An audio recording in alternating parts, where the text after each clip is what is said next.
Hello and welcome to Section 2 of Chapter 30 of the American Pageant on America in World War I or the Great War. Today we're going to be covering the forging the war economy. As you can see here, all the way through, America helps hammer the Hun. So let's get into it. So the United States has declared war on Germany, and they are getting ready to go. And so they have to convert the economy over from making consumer goods to making war material. And so a couple of people that are very involved, we've mentioned in the last video, is Herbert Hoover. He was the head of the Food Administration.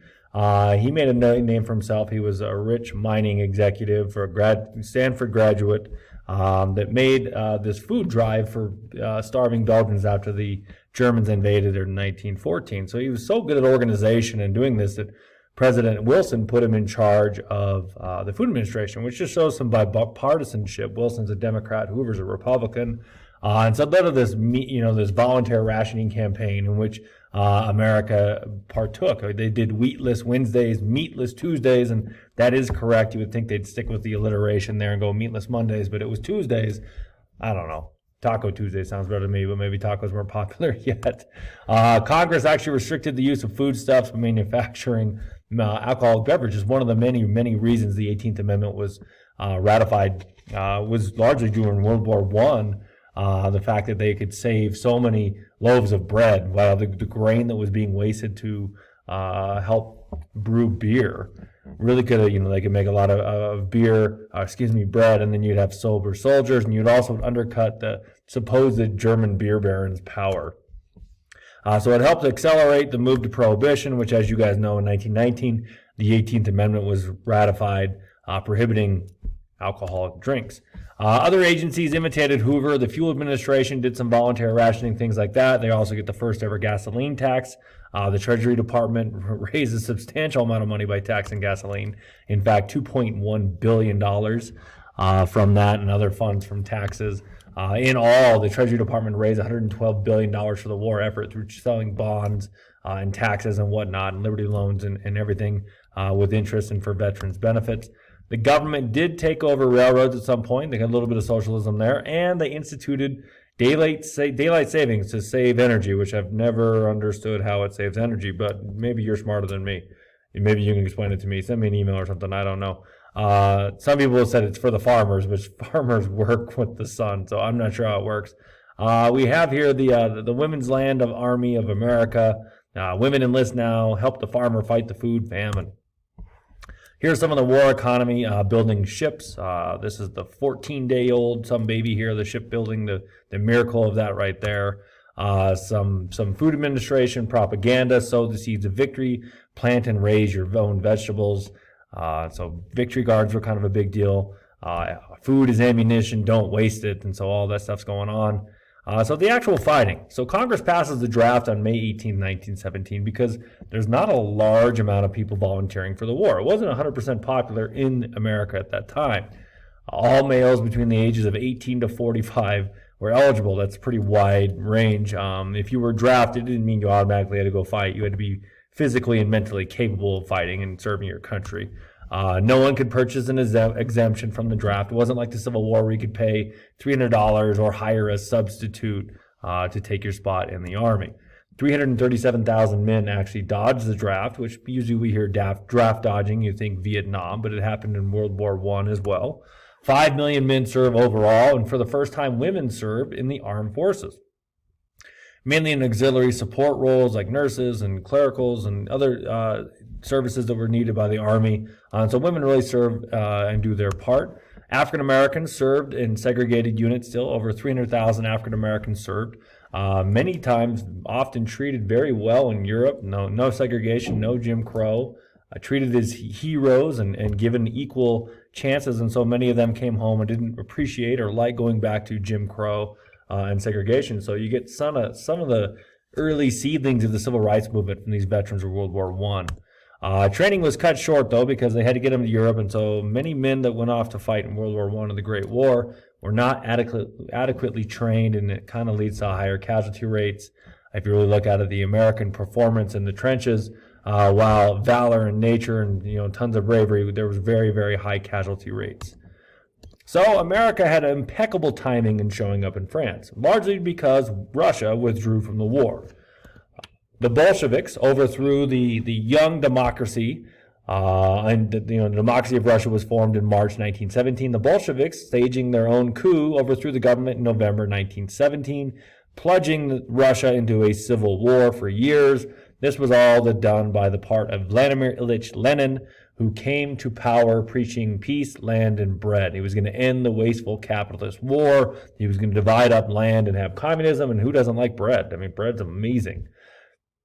Lenin was actually sent by Germany via a special train to basically infect Russia with the Bolshevik virus. And so they, the old classic movie line, "Go do that voodoo that you do so well," is what they told Lenin, and it worked. The Russians, not Soviets yet, lost over 3 million people at that time. There was almost 5 million wounded. Many Russians wondered why they were fighting. It was wasteful. They had poor equipment. And so the Russia signed a separate peace treaty to get out of the capitalist war. The Treaty of Brest-Litovsk gave up huge amounts of land to the German Empire, which would be later taken in the Treaty of Versailles, used to create new countries.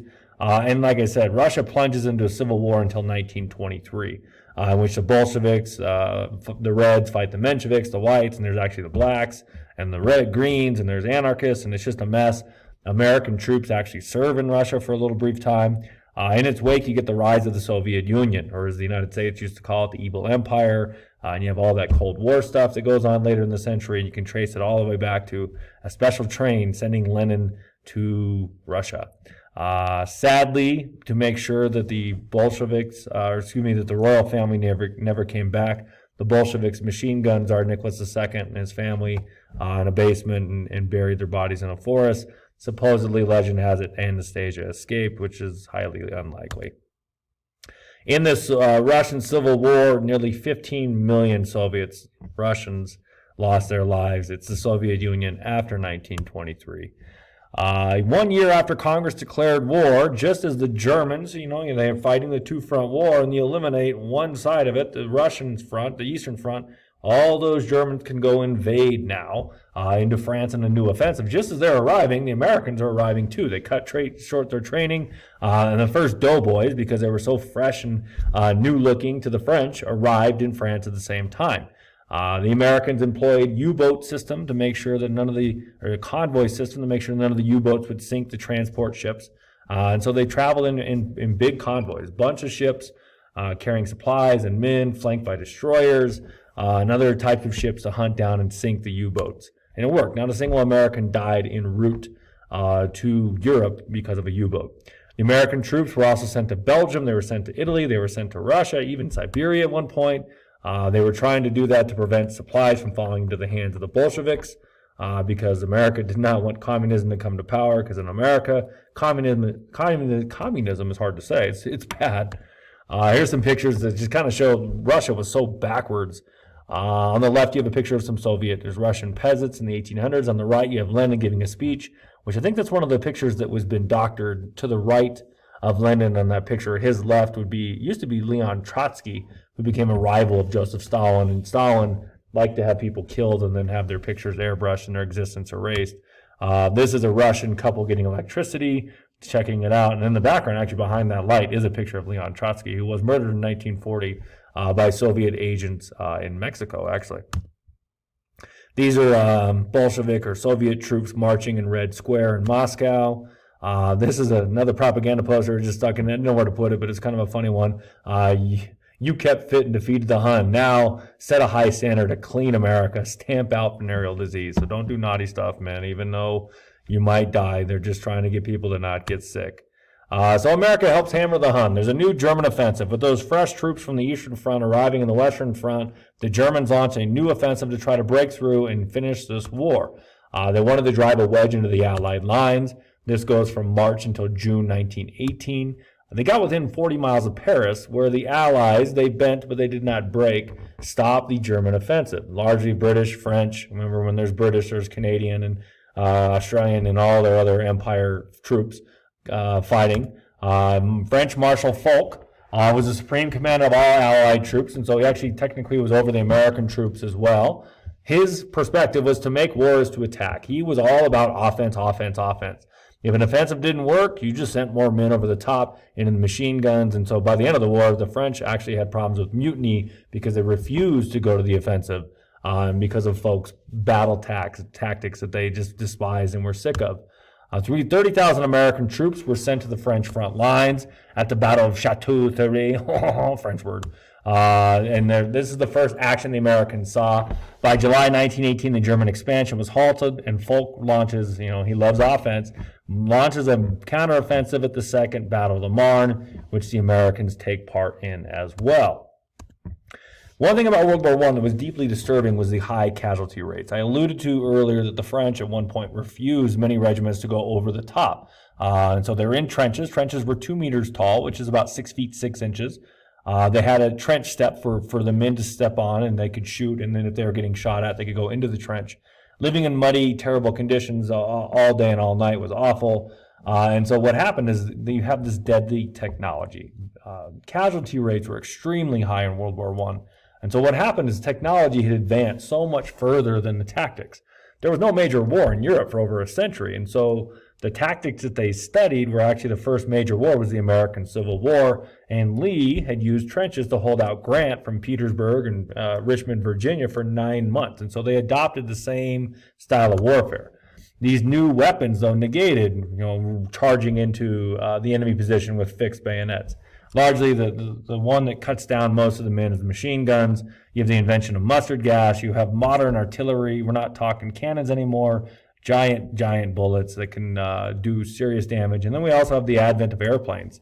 Airplanes, they'd attach machine guns on the nose, and they would fly and fight each other and have dogfights up in the air. They were used for reconnaissance early in dropping bombs. But later, the airplanes are attacking each other. You get these flying aces. Who shot down the most enemy planes. Baron von Richthofen is the #1 ace of the German Air Force, which you might know him. His nickname is the Red Baron. He made pieces, right?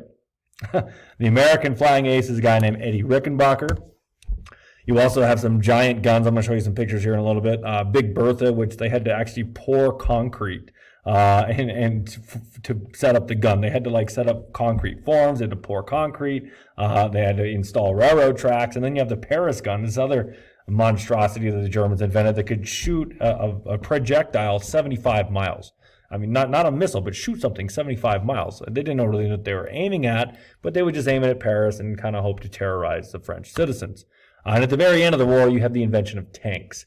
And tanks are kind of the invention that makes trench warfare obsolete, because a tank could go over the barbed wire, over the trenches, and go across no man's land and really protect the men. The first tanks were clunky. They weren't really highly powerful. They would get stuck. They could go about 10 miles an hour. But by the end of the war, they're largely improved, and they really kind of make a difference at the end of the war.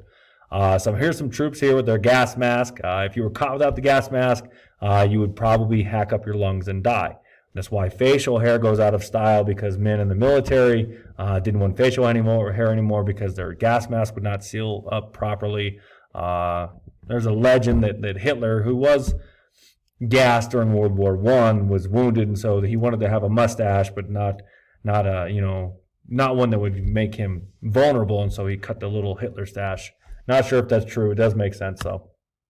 Here's some men living in the trenches. They had little dugouts, and one of the big problems was constantly standing in moisture and mud. You get trench foot, where your foot literally just starts rotting away. It's pretty disgusting and nasty. This is what the artillery barrage would do to the countryside. France is where most of the fighting takes place. It's a beautiful, gorgeous country, and absolutely devastates it. I mean, hours and hours of bombardment by the artillery. And then once the artillery stopped, the men who were underground in bunkers knew that there was an attack imminent, because they're not going to bomb their own men, so they'd come back out and get ready to fight with their machine guns.